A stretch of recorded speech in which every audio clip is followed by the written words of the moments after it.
Alright, so we are back home. It is July 25th, the day after the Derby. You can see again here, I got her home, what we have left.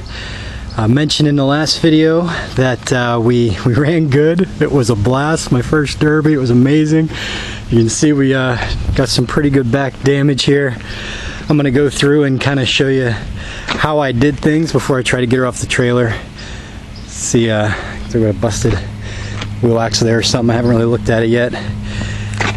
Over here, took a pretty good shot in the door. Front end though, no damage. The motor, radiator, nothing. What did me in was we were down to, there were 7 cars left out of 15, and I was going good, protecting the front end, was kind of settled in. I mean, it was a blast. And I hit a guy with the back end, and then my motor just quit. I lost all power. Well, here what happened was inside the motor, or excuse me, inside the fuse box. I'm trying to pop the hood here now. My hood stick here I broke. Let's get this set up here. There we go. That's good.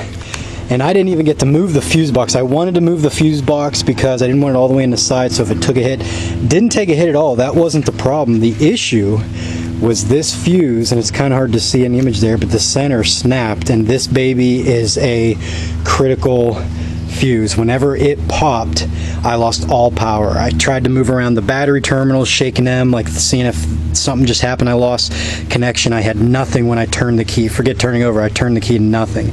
And it shut off on me after, like I said, I hit a guy and then pulled out. Well, that's what it was. I put the fuse in, stopped at AutoZone on the way home, put the fuse in, fired right up. And you can see, took one shot here in the front bumper, didn't even get to the radiator, pushed the front of the body here back a little, still no damage there. Motor wasn't touched, fuse box wasn't touched, even though I didn't move it over here like I wanted to. Battery terminals, I hadn't taped up. I hadn't taped them because I thought that was my problem, the battery line. Turns out it wasn't. I was getting connection there, so I went to the fuse box this morning, and that's what I found. This guy did me in, and I mean, it was a blast. Like I said, I would have liked to moved this. You can see I took a little bit of a shot kind of inside the wheel well. Thankfully not up here, because I got all my pulleys up here. The guy got me kind of pinched in there, didn't even pop the tire out or anything. So I'd like to have done something with that overflow. I didn't. It was fine. You can just kind of see how it's just likely to get pressed in quicker to your kind of critical mass here, but that wasn't a problem. Battery terminals, again, I just duct taped them up. I had a side terminal battery, it has it on the side, so I just took a bolt with my AutoZone cables, 6-foot AutoZone cables, reaches inside, I'll show here in a second.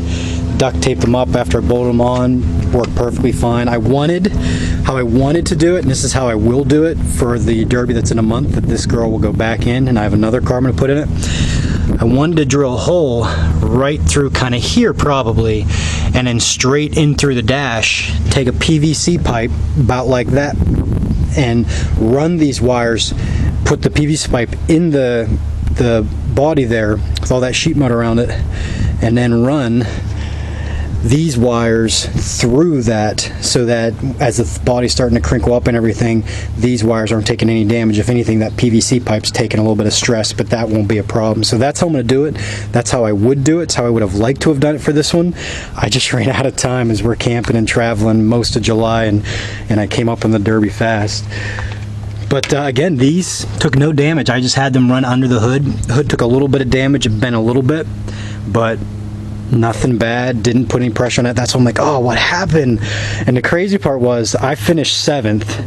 There were 3 cars, my phone's going off, there were 3 cars that went out at the same time, me and 2 other guys, and they technically said I was the last. I mean, really you could say I was down to the last 5 handful running. Right after I went out, and again, my motor wasn't touched. I mean, it was running super good. I was kind of settled in. My back's beat up, but that's the whole point of these front wheel drive, you know, smash up the back, and you can see got some cheap sheet metal there hanging.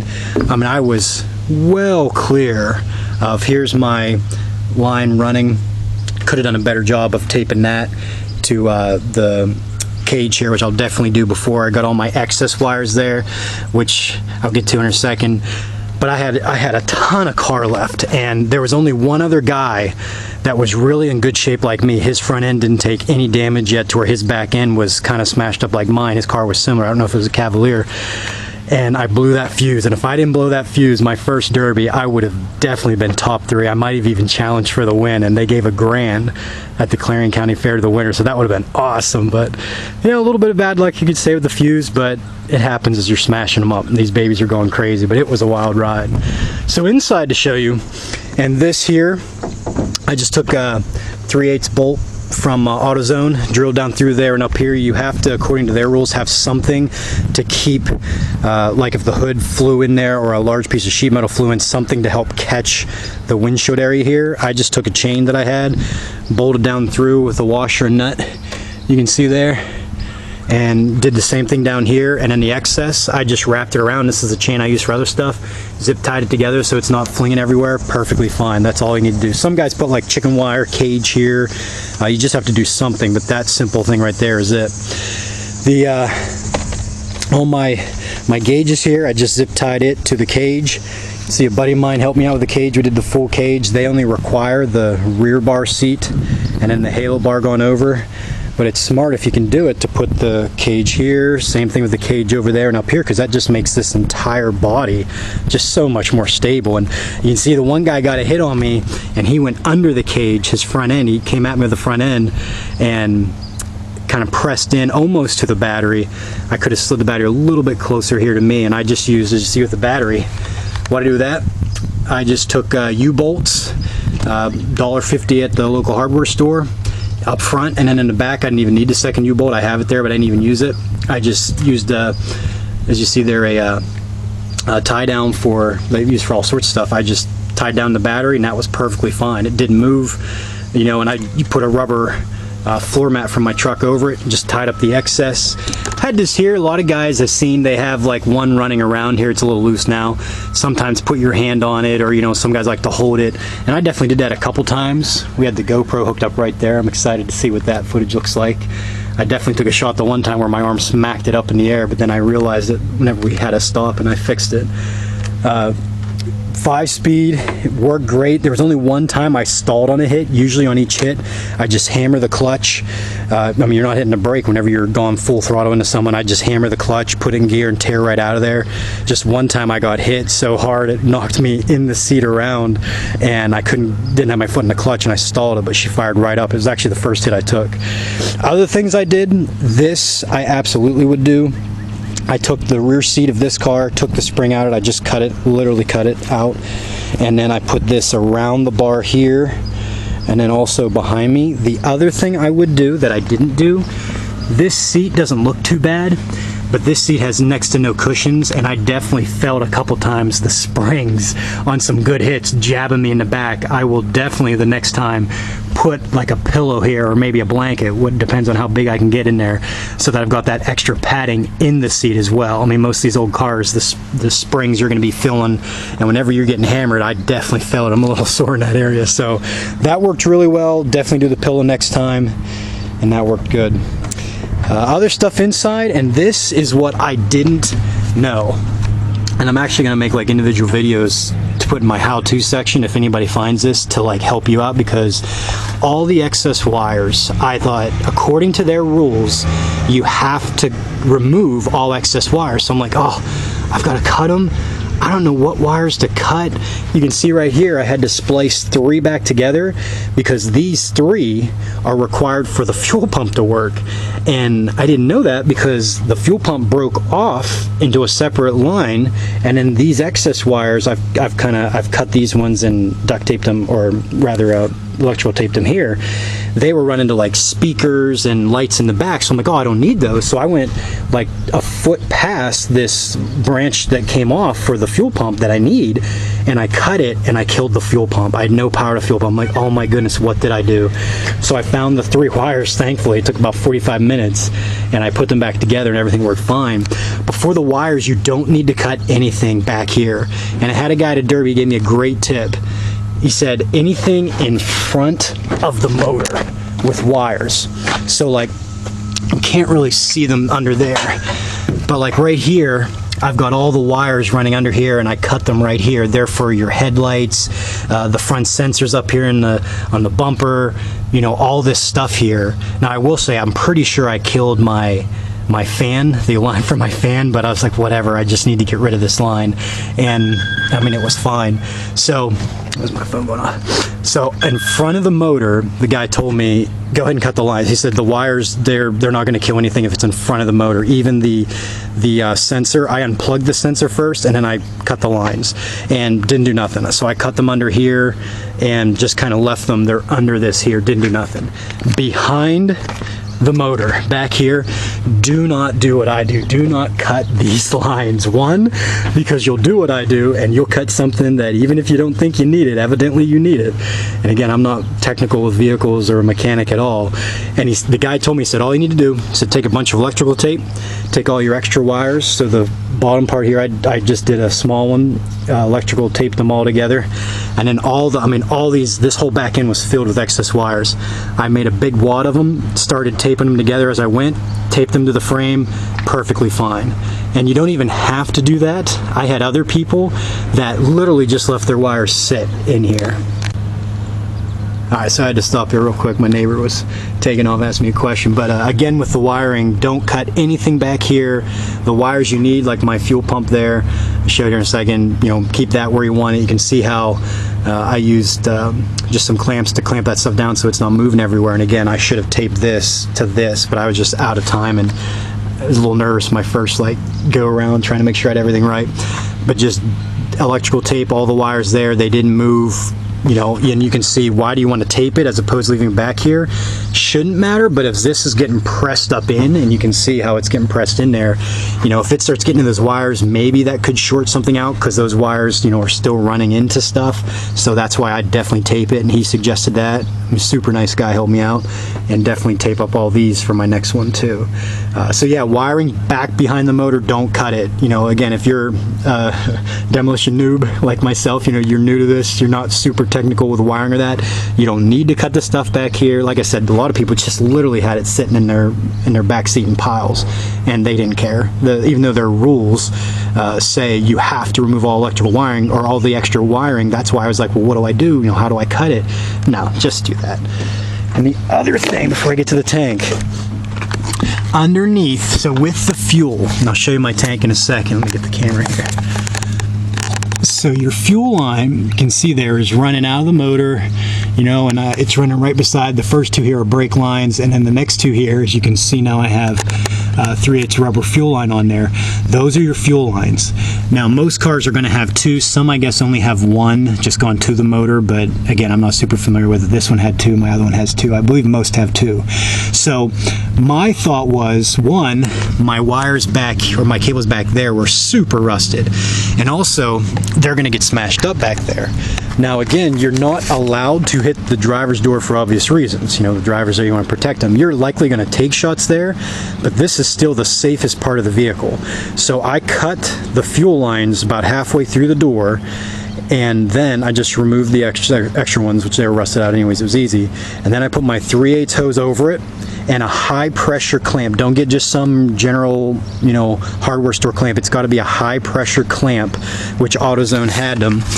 They're not expensive either. You can see them right there. So then I slid again my hose over. I probably went about 6 to 8 inches past. You can see how I didn't want to put the clamps right beside each other because they bulk up, and also I put the screws so that this one is actually above it, so it's not going to touch or rub the lines, the bolt you tighten. And then this one here I just brought down here, and it's pointing straight up, so these aren't going to touch each other, the rubber lines, and that could wear, as you're taking hits. So then I came about 1.5 feet, and you'll see here, and I'll show inside in a second, this is where I cut my hole right behind the driver's seat, and that's where I took the lines up in. Now you don't need to do this, but I would definitely do this. I've just found this again in a hardware store. It's rubber. I think that's absolutely the best case. By the way, I cut my fingers right as I was finishing the last thing. I was turning a bolt in, and I caught a piece of sheet metal as I was turning, and it slit each of the 3 fingers across the top. It was bleeding like crazy. That's why I got my bandages there. But these rubber, they're just like 6x6. I don't even know what they're for. I think they're for plumbing, but they're rubber. I wrapped them around right where it's going in through the sheet metal, because as you're bending up, you know, that's going to move around, and you want as much protection, excuse me, as you can from these rubber hoses. They're just rubber. That sheet metal is going to cut through them. So I took one of these 6x6, wrapped around, zip tied it right at the point, and then I took a second one and I put it over top right there at the point. It slid down a tiny bit, but not much, so that, again, right there in particular at the top where the sheet metal is touching it, and I beat the sheet metal back so it was as flat and smooth as it could be. This rubber piece here is protecting it, and it did great. I mean, we had, I think, 3 or 4 fires from fuel lines in my heat, but this baby right here worked great, and I definitely do that. So the last thing before I try to get this girl off, the gas tank. So again, it's a little hard to see, but right there you can see it's under my seat. That's where it's coming up in. You can see the rubber, oops, sorry. You can see the rubber padding I used, and then I use clamps to kind of just with a sheet metal screw to clamp the tubes pretty tight so they're not sliding in and out, you know, as I'm taking hits in that. So they're pretty stationary, but not so tight that that you know, clamp itself might pull or cut through it. And then up here, this is my M&M Boys Derby tank. Again, you do not need an M&M Boys Derby tank. They're phenomenal. This is the universal one. It's a 6-gallon, which you don't need that much. 5 is more than enough. I mean, I might have used a gallon. Unless you're the modifieds and you're running longer, you really don't need much gas, because these stock compacts, they fold up pretty quick. Maybe 10 minutes is your longest time. But again, this is the internal fuel pump from my stock tank. You can see part of the fuel pump there, the black plastic, that is from my fuel tank. That, again, I cut about 3 inches out, and this tank was tricky because it wasn't level around it. Now a metal tank, you can take a board and beat, you know, pretty flat after you cut the space you need out for this universal tank. The plastic, the problem was I couldn't really bend it, but I got it kind of trimmed down enough that I still had all these bolts hitting over it, and I put these bolts on it and tighten it down tight, and it flattened that plastic out, so it worked great. No problem at all. The reason why it's kind of got this rusted look was my fault, but kind of unfortunate. I took out the windows, excuse me, I put a tarp over the car. We left and we're camping, and we had a couple storms come through that literally ripped the tarp and all the bricks I had on it off the car. So the tank got wet for like 2 days, and it kind of rusted on the outside, which I'll clean up later. Not a big deal, just kind of like, oh, really? But yeah, that thing worked great. You don't have to do this for the tank. People use propane tanks. I thought that was crazy. I saw a guy last night use a keg for his tank, but you're a little bit more, you know, technical if you're doing that stuff. Fish tanks, again, work great, but if you're someone like me, you know, you couldn't find a fish tank, and this thing right here, 140 bucks, and then you had to pay 40 or 35 for shipping, I think it was, because it's heavy. So 175 bucks in essence for this one. The 5 gallons like 15 bucks cheaper. Worked amazing. I can continue to use it as long as I care, you know, treat the inside in the off season and winter, and that, make sure it doesn't rust out or any of that stuff. This thing's good to go forever. So I definitely recommend M&M Boys products. Just make sure you order early. I'm talking like early spring at the latest, because in the May to August time frame, he is super busy, and it'll be at least probably a month and a half, 2 months before you possibly get it. So yeah, that was my setup. Again, the battery just used the ratchet strap, and it was awesome. It was awesome. This car is not done. We are gonna beat out the sheet metal there around the tires and door and back here, try to straighten out this wheel so it at least rolls again, but even like this, it still functions. So it was awesome. Super happy with it. A little bit of a bummer, I had some bad luck with the fuse, or I definitely would have been top 3. I might have even challenged the guy for first, you know, depending on who was getting the better hits there at the end, and might have won myself some big money. But it was awesome regardless. So definitely recommend it. You know, we'll have the footage up with this video if you found this and want to watch the Derby and the GoPro, see how we did. Alright, so again, this is the channel Demolition Noobs. This was our first car, our first run. You learn a lot of lessons. I'll be able to flip a car in less than half the time next time, now that I know how to do it. This is another lesson. So if you are at a Derby with a car, and you've got either your front end that's all beat up, maybe an axle snapped or the wheels bent in or whatever, or like my car, the rear, in particular the left rear, the axle's almost snapped. It was, I mean, a little bit more sideways. You can see now I'm pulling it straight, or trying to. Make sure that the wheels that are straight, which in my case was the front, are facing out, so that if your car runs, which mine does, just replace the fuse, I could have literally driven it off the ramp. Even though my back wheels are bent, it's perfectly fine going forward. However, going backwards is quite a challenge when your wheel is almost sideways. It's getting me to the side. So now what I'm doing is using my leverage, my ratchet straps, say right, to first rip out this busted spring and shock, and then I'm going to try to use some sledges to beat back. My neighbor was kind enough to loan me the sheet metal, so I can hopefully use the ratchet strap to pull it semi-straight, if not straight, to get her off the trailer. So lesson learned. I made this a lot harder than I needed to get this off the trailer, but now we know. So here we go. Ratchet straps, by the way, were great for ripping things out. Good torque.